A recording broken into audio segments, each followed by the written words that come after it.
Okay, this is gonna be take 2 since I f***ed up big time and recorded the first one in 1080p and that looks like sh**.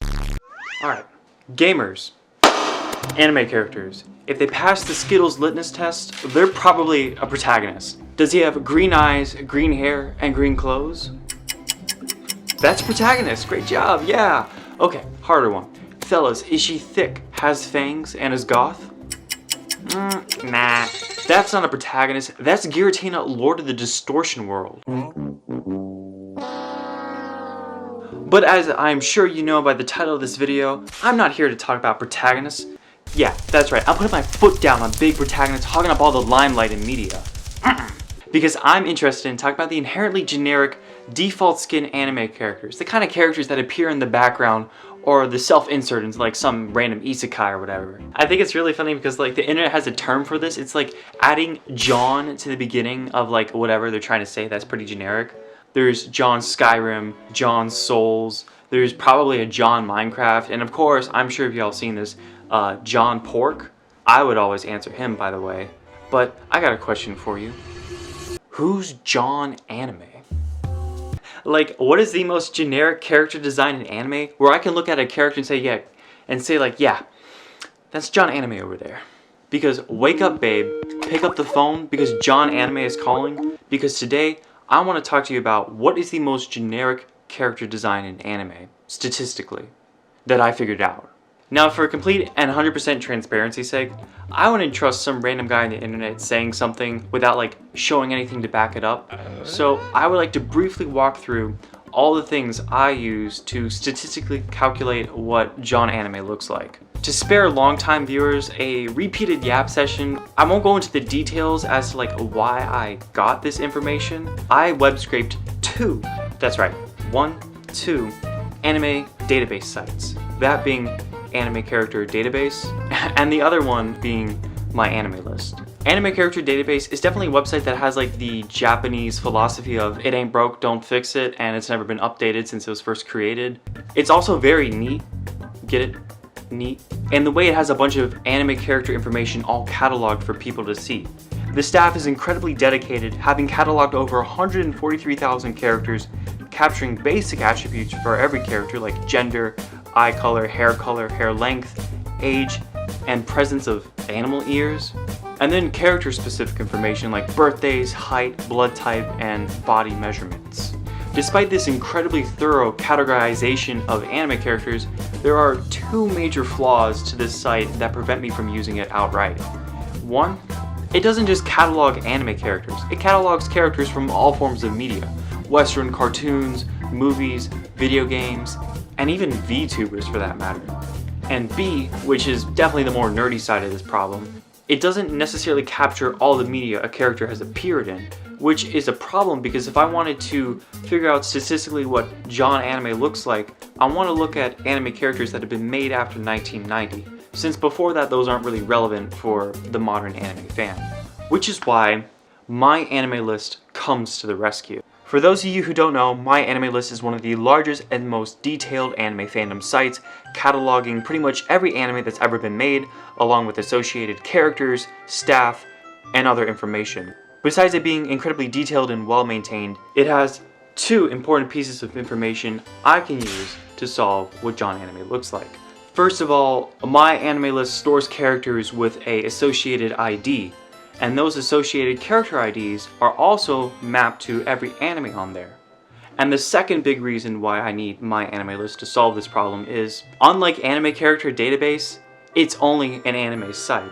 Meaning if I can map all the characters from Anime Character Database to characters that appear in My Anime List, what I'm left with is a clean dataset of anime-only characters with all their visual traits associated with them, and also the years they appeared in anime. Which is super cool because it lets me, on top of figuring out what John Anime looks like, I can use this information that I spent months collecting to make other wacky and interesting anime videos. Which is why you should consider liking and subscribing right now. Actually, it was never an option. Alright, now that I pretty much yapped about how I got this information, let's figure out what John Anime looks like. But first, is it even a John Anime?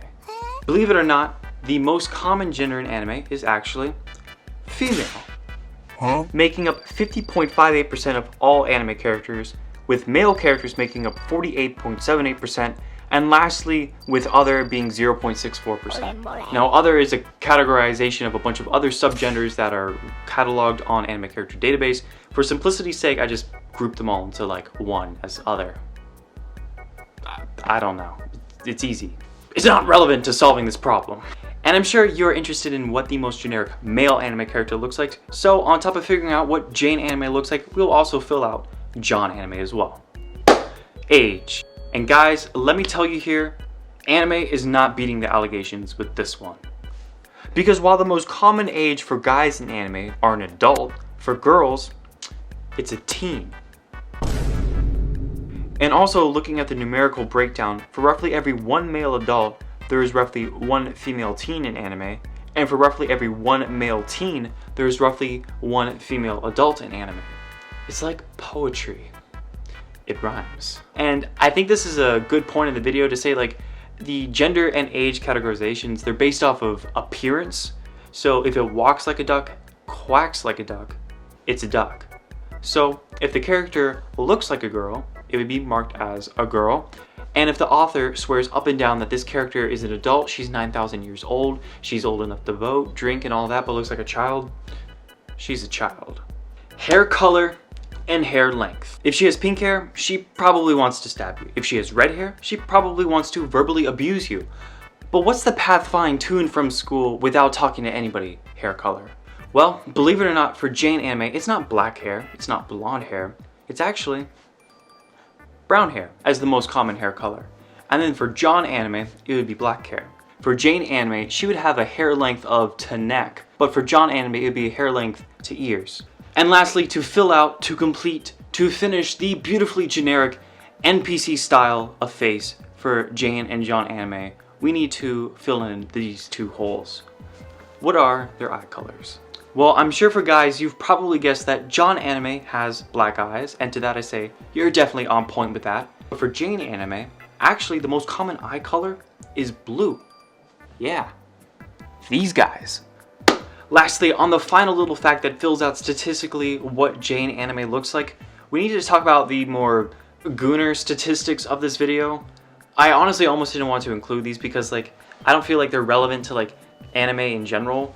But considering that people do, like, take the time to write down these three little facts, and me as a creator having this knowledge at my fingertips, I felt like it would be wrong to, like, not share with you. That being bust, waist, and height in centimeters.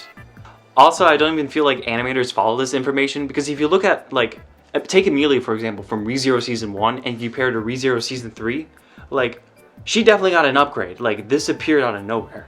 But for Jane anime, she would have an average height of 155 to 160 centimeters, a badoinkadoink size of 80 to 85 centimeters, and a waist size of 55 to 60 centimeters.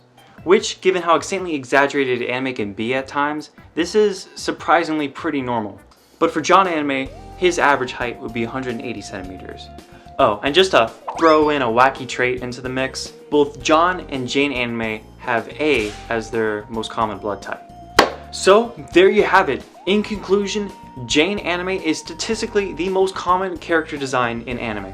Fellas, you may not like it, but this is what peak NPC looks like, and John anime is second peak NPC here. But there is something I didn't tell you, because in this analysis I included both main and supporting characters to calculate John and Jane anime.